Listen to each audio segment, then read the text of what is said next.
Lübnan kökenli İsveçli müzisyen Mahir Zayn ve ABD Dışişleri Bakanı Mike Pompeo, Çin'in Uygur Türklerine yönelik insan hakları ihlallerine tepki gösteren Türk futbolcu Mesut Özil'e destek verdi.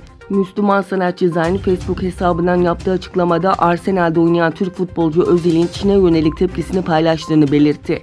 Zayn, Özil ve Arsenal'in Twitter hesaplarını alıntıladığı paylaşımında Uygur kardeşlerimizin Çin'de karşılaştığı vahşet hakkında Özil gibi şöhretlerin açıklamaları değerli. Adaletsizlik karşısında ayağa kalktığın için teşekkür ederim kardeşim ifadelerini kullandı. Bir diğer yandan Pompeo Twitter'dan paylaştığı mesajda Çin Komünist Partisi'nin propaganda medyası Mesut Özil ve Arsenal'in bu sezonki bütün maçlarını sansürleyebilir ancak gerçekler her zaman galip gelecektir ifadelerini kullandı. ABD Dışişleri Bakanı Mike Pompeo, Çin Komünist Partisi Uygurlar ve diğer dini inançlara mensup olanlara yönelik insan hakları ihlallerini saklayamaz diye yazdı.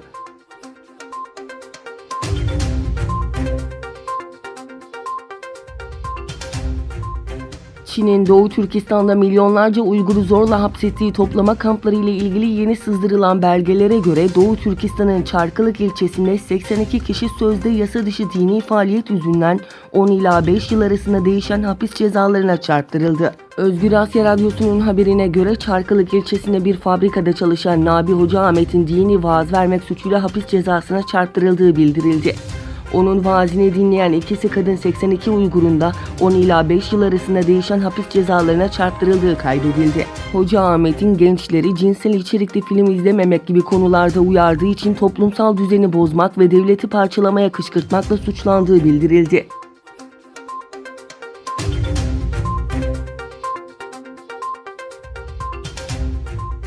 Endonezya'nın en büyük iki Müslüman kuruluşu pazartesi günü Çin'i Uygur Müslümanlarına yönelik insan hakları ihlallerine son vermeyi çağırdı. Muhammediye ve Nahdlatul Ulema tarafından yapılan çağrı, ABD'nin Endonezya Büyükelçisi'nin iki güçlü grubun liderleriyle bir araya gelmesinden hemen hemen 2 ay sonra geldi.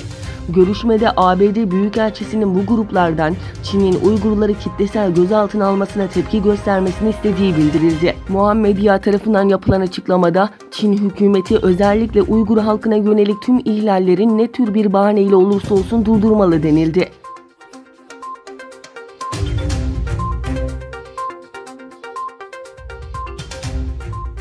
ABD Temsilciler Meclisi, hükümetin Çin teknoloji firması Huawei ve ülkenin ulusal güvenliğini tehlikeye atacak diğer firmaların ürünlerinin satın almasını engelleyen yasa tasarısını oy birliğiyle kabul etti.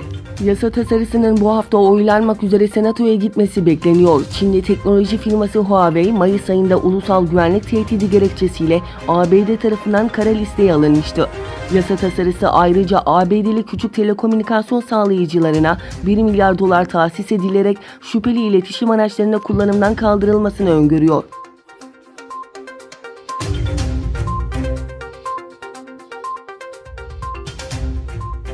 İki sene önce suya indirilen ve geçen yıldan bu yana da seyir testleri süren uçak gemisine Shandong adı verildi.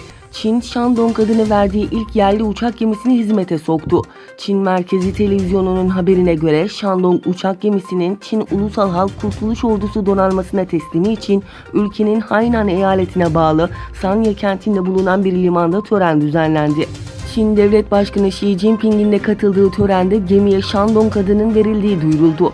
Shandong, Çin'in hizmete aldığı ikinci uçak gemisi olmakla birlikte yerli olarak ürettiği ilk uçak gemisi olma özelliğini taşıyor. Çin ilk kez bu yılki NATO zirvesinde resmi gündem olmuştu.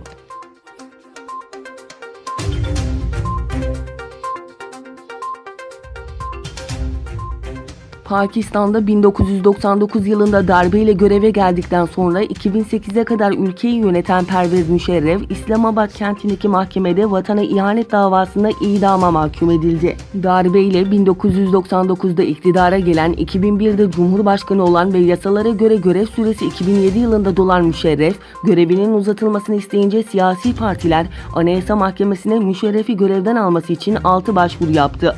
Siyasi partilerin talebi kabul etmemesi ve ülkede protestoların başlaması üzerine Müşerref, anayasayı askıya alarak olağanüstü hali ilan etmişti.